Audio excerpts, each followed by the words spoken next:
Now, you'll see in front of me, I've laid out my plan, ready to begin writing. In one moment, we're going to pause the video so that we can ensure your pages are laid out in a similar way. At the top, you should have a heading that says, or a title that says, Persuasive Advert Plan. And then there are numerous different headings. You have your introduction, feature 1 and what it does, feature 2 and what it does, feature 3 and what it does, and details here of the special offer that you're going to include. Please pause the video now and copy out these headings. No detail is required just yet.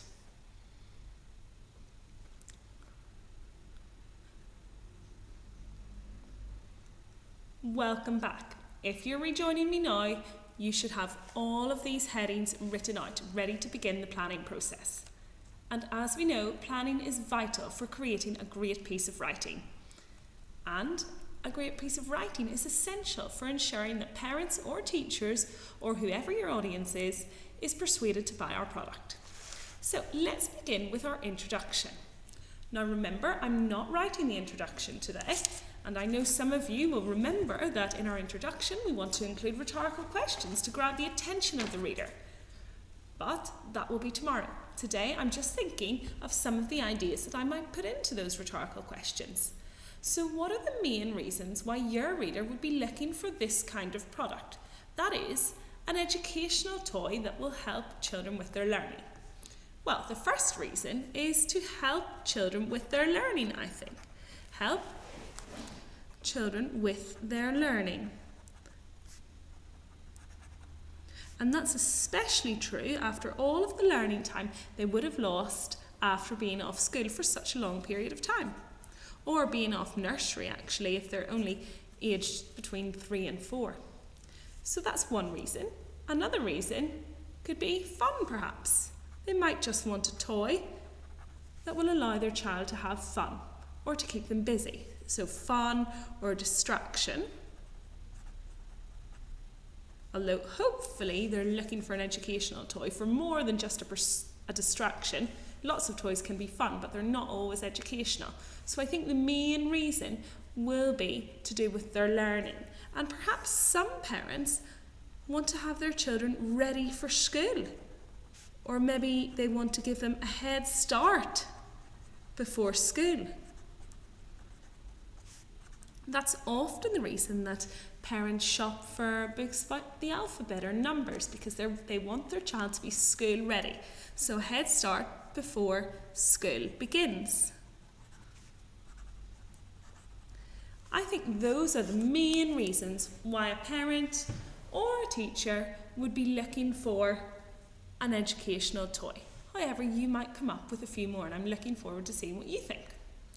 Now, feature 1. These features are really important because this is what's going to make your toy stand out from the others. What features are going to make parents or carers buy this product? What features are suitable for the children or for children aged between 3 and 4?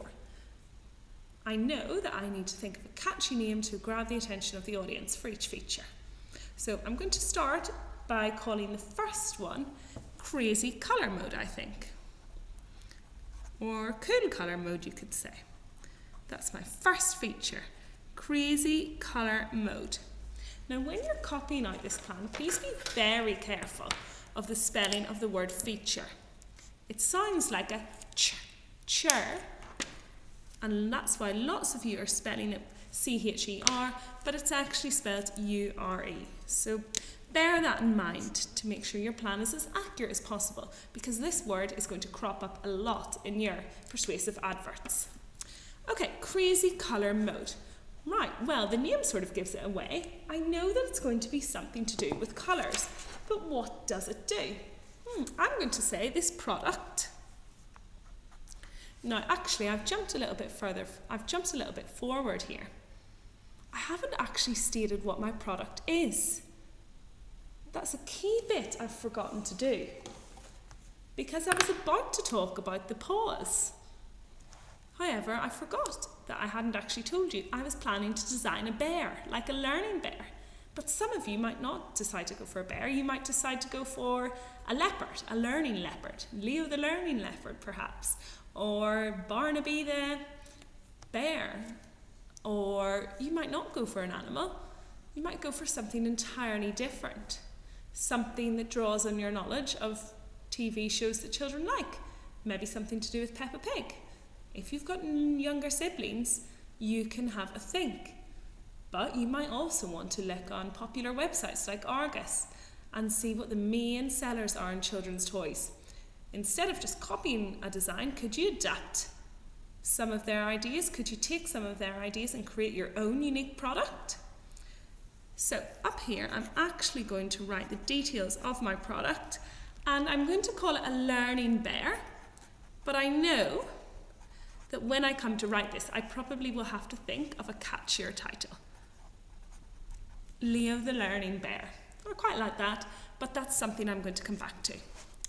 Okay, and you'll notice that I've chosen a bear because I think it can be a nice product that the children will hopefully like. If it's a bear with a smile on its face, it might remind them of Winnie the Pooh or other children or other characters that they see on TV shows. So a friendly bear. I'm not going to create a learning spider, for example, because lots of children are frightened of spiders. Now, what does it do? What does this mode do? Crazy colour mode. Well, I'm going to say it teaches children, I'm just writing notes here, teaches children all the colours of the rainbow. Have to be realistic here. These children are only aged 3 to 4. So it wouldn't be realistic for them to be taught 100 different colours. But I'm sure the parents would be happy if they just were secure with all of the colours of the rainbow by the time they were 3 or 4. All the colours of the rainbow. Colours is another word that's really commonly misspelt. Please be careful, there is a U in it. If you're typing, that will come up as an error because in America they spell it without the U. But in Britain we do include that letter. Okay, it teaches children all the colours of the rainbow. Well, how is it going to do that? I can imagine that this bear is going to do it in a way where the child might press a different colour. So I'm just writing down my ideas.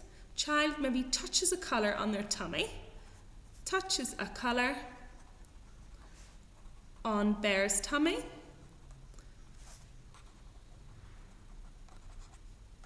and the child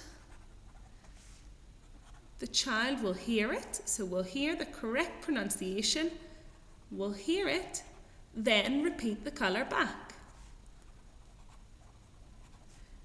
Now it might help you to draw your design out with all of the different features before you write your plan, because then you can imagine where your different features would go.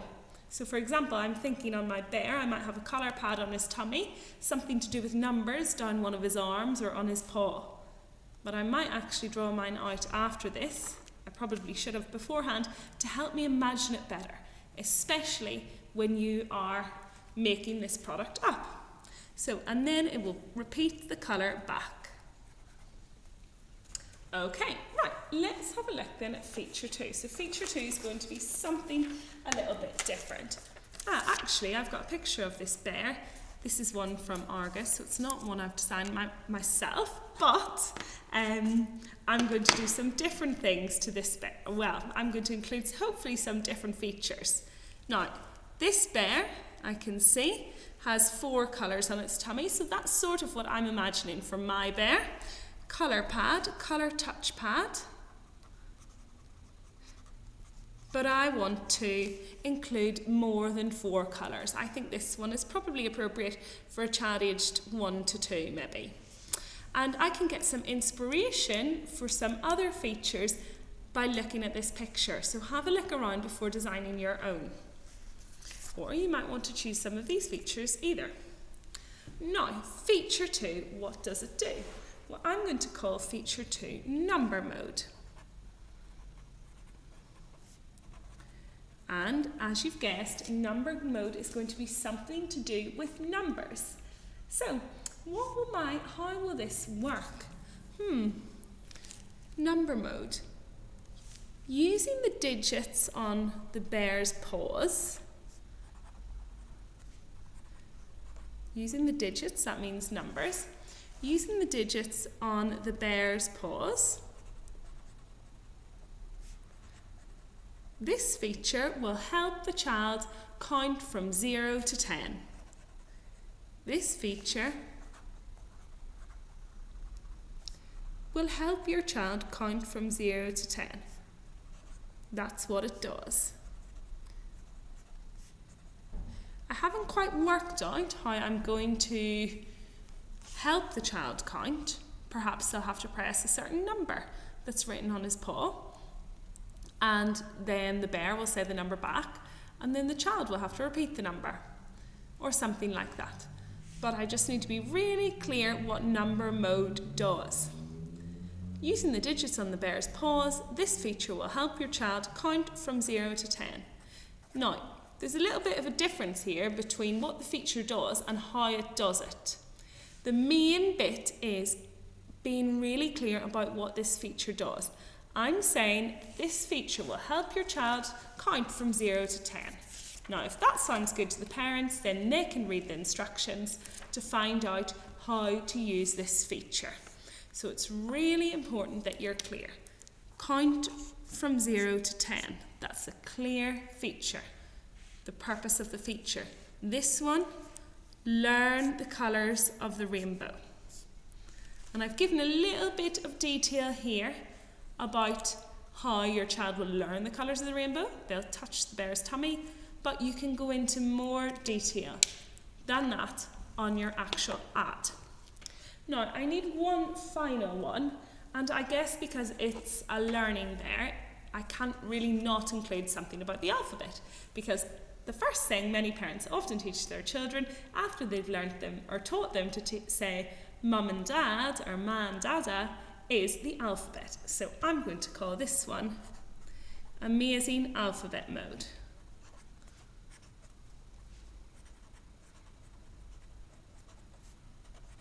Or you might have something like Super Sing-Along Mode, which also could be quite cool.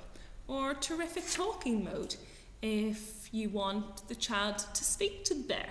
Could almost be like a child-friendly Alexa, although that would be very high-tech indeed.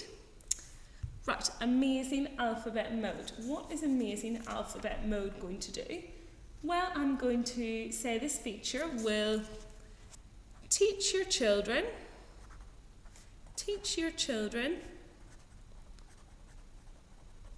the letters of the alphabet. And I want to be really specific here because that's not that clear. Will they teach them all at once or one at a time? And I'm going to make it really appealing to the parents, and I'm going to say, teach your children the letters of the alphabet at a pace, that means a speed, at a pace that suits them. And I'm going to put in a little bit of additional detail for this feature.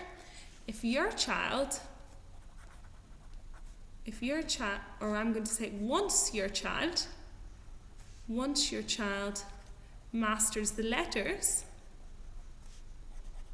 or masters all 26 letters, then I nearly called it a huggy bear, I'm not sure why. Then Leo, the learning bear, will move your child onto words that begin with that letter. So this is showing the parents that this toy also challenges high-achieving children. Because the parents might be a little bit worried if I just say colours of the rainbow, letters and numbers from 0 to 10. The parents might think, well, my child's a high attainer. They're a quick learner. They're going to get very bored easily. And why would a parent not want a toy that a child gets bored of?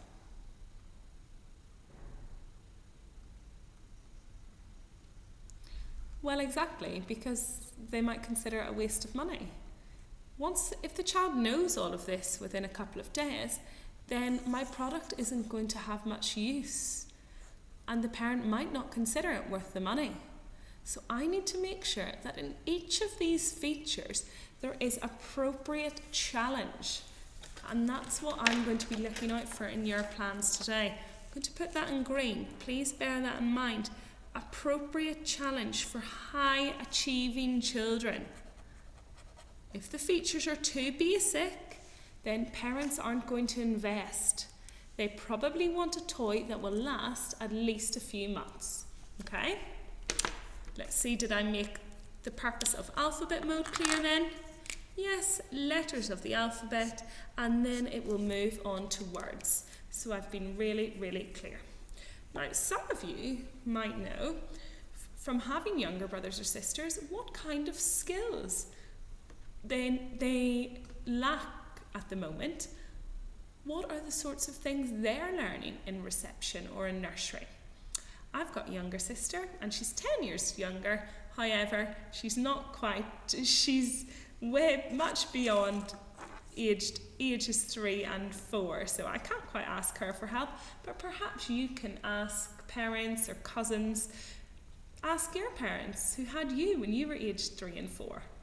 What kind of things were you learning at home before you went to school? And they can inspire your ideas for this new product. Now, finally, we've talked a lot about special offers and making sure they're really appropriate and making sure they entice the parents. So hopefully I'll see some really relevant special offers here. Now, I'm going to say for this one, buy today, and I don't need to include my catchy language just yet. Don't delay buy today. That can wait until the advert. I just need to do my plan. Buy today, and I'm going to say children will receive, or you will receive, sorry, because it's a parent who will get the gift. You will receive a free limited edition. I'm going to include limited edition so that they think it's extra special. Leo, the bear, duvet cover. And I think that's something that parents would quite like. I'm hopefully going to create a bear that's not only educational but also fun and cuddly, that perhaps children can lie in bed with their Leo the bear duvet cover. And I know that's something that will also be appealing to little children. So let's recap my plan before you have a go at yours. At the beginning, you need to lay out the main reasons parents, carers or teachers might have for buying this product. Is it fun or is it learning? Perhaps it's even to give them a head start before school begins. Then you need to state what your first feature is and carefully bullet point what does it do. Feature 2, similar. State what it is, try and give it a catchy name if you can, and then bullet point what does it do. And you might want to include some details on how it does it if you can. And finally, your feature 3, state what it is, and then bullet point what does it do. We're just making brief notes for now. Remember to include appropriate challenge for each feature. That's what's going to make your toy stand out. If we just say the number mode will help your child count from 0 to 10, then parents will be thinking, my child can already do that. Or it won't take my child long to do that. What else will this bear do? Or what else will this bear offer them? Perhaps they can learn it in a different language, or it will go up to 20 if your child is a particularly fast learner. And finally, include details of your special offer to hopefully make parents or carers buy immediately. So you might say, buy today and get a discount, or you could say a promotional code. Some of you yesterday, when you were talking about special offers for the Skip Max, talked about promotional discount codes that you could use in store, the Skipping World store, which I thought was a great idea. So you might want to include a discount code that parents could use in a learning store, where you can also buy this bear. So they are the key aspects to your plan. I'm really looking forward to seeing what you come up with in Seesaw as we begin to write our new persuasive advert tomorrow. But for today, it's only the plan and I can't wait to see your ideas. Have a great rest of the day, everybody, and see you tomorrow.